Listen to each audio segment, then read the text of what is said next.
Então vamos falar um pouquinho sobre os conceitos fundamentais de ecologia, já que é questão certa de cair.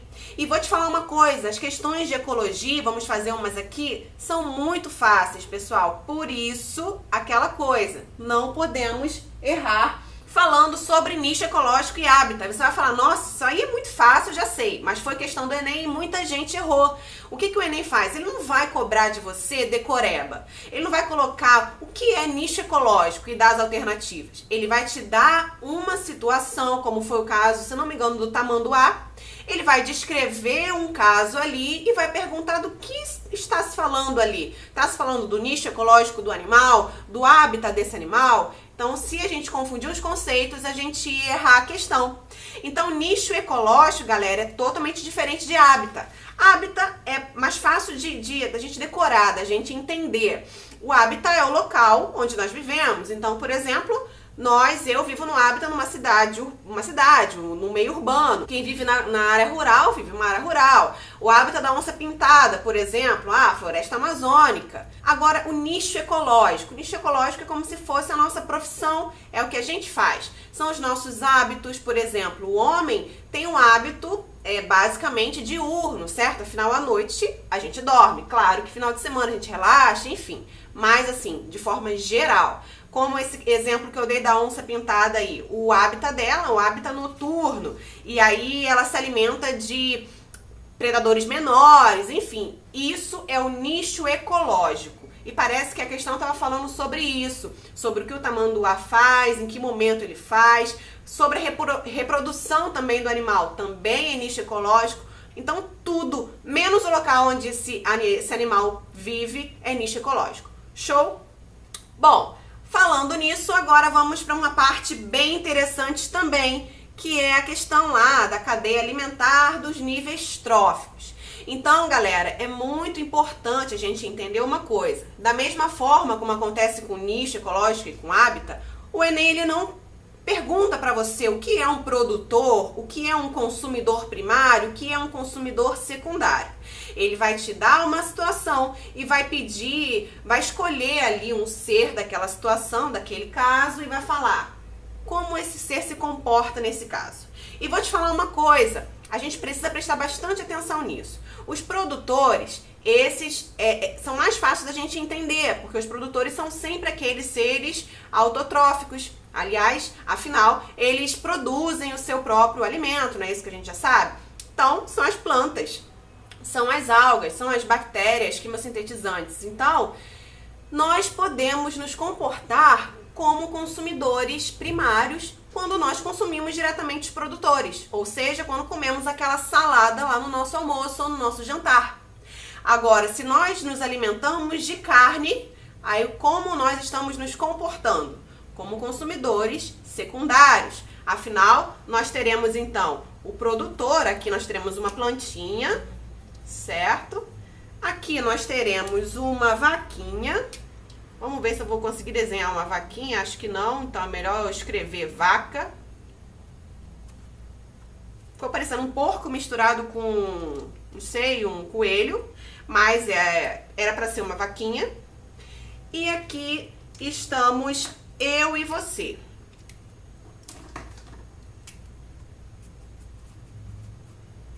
Então, nesse caso aqui, nós estamos nos comportando como consumidores secundários. Por quê? Porque estamos nos alimentando dessa vaquinha aqui, que é uma consumidora primária, já que ela está se alimentando diretamente dos produtores. Então, o Enem pode cobrar algo do tipo, em relação aos vegetarianos, ou dá um caso de que uma pessoa, por alguma razão, está fazendo uma dieta restrita e só está comendo saladas, como que essa pessoa se comportaria? Ou naquele caso lá, que ele fala da larva, que a gente já fez em uma aula ao vivo aqui, que naquele caso ela estava funcionando como consumidora secundária.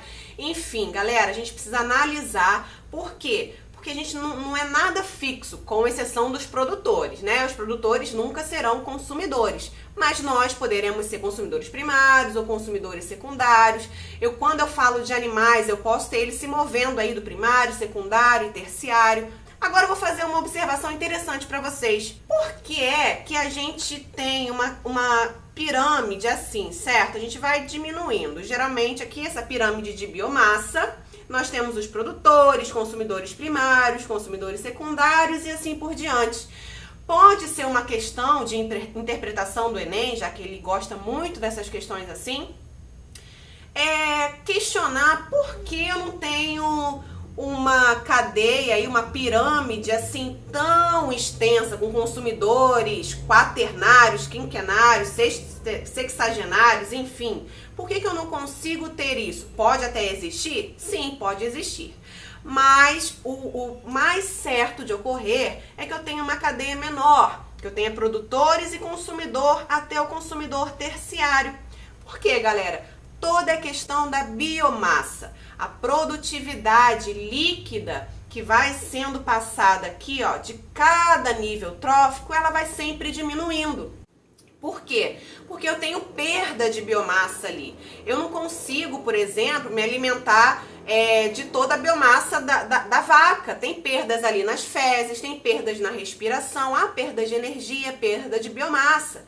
Então, com isso, o último consumidor, ele vai ter que fazer o quê? Se alimentar de uma quantidade muito maior para suprir suas necessidades. Então, é por esse motivo, por conta da perda de biomassa e de energia ao longo dos níveis tróficos, é que a gente não tem uma pirâmide aí, ou uma cadeia alimentar tão grandona. E aí os decompositores ficam lá para o finalzinho, eles são os seres sapróbios, aqueles que decompõem a matéria orgânica. E eles são fundamentais, porque aí eles decompondo a matéria orgânica, conseguem fazer a reciclagem de tudo ali. Então são seres mega importantes, os fungos e as bactérias como decompositores. Bom, então agora vamos falar sobre... E aí, pessoal, o que a gente precisa saber? São muitas, mas aqui eu coloquei as que mais caem, ok? O Enem, ele não cobra aquelas notas de rodapé. Isso aí, graças a Deus, o Enem, ele é bem interessante quanto a isso. Ele quer que você interprete, que você tenha sensatez, tudo isso tá baseado naquelas competências e habilidades do Enem. Com relação às relações ecológicas, pessoal, eu posso ter relações intraespecíficas, eu coloquei aqui intraespecíficas, significa que rola entre as mesmas espécies. Até coloquei aqui, ó, duas bolinhas verdinhas representando mesma espécies. Intra, dentro de uma mesma espécie. Ou interespecíficas, ou seja, entre diferentes espécies. E essas relações também elas podem ser harmônicas, ou seja, pode aí trazer benefício para um ou para os dois, né? Ou seja, elas sempre são uma relação mais ou mais zero, que a gente chama, né? Mais zero é quando um ser está se beneficiando e o outro está ficando neutro, não está sendo prejudicado por conta disso.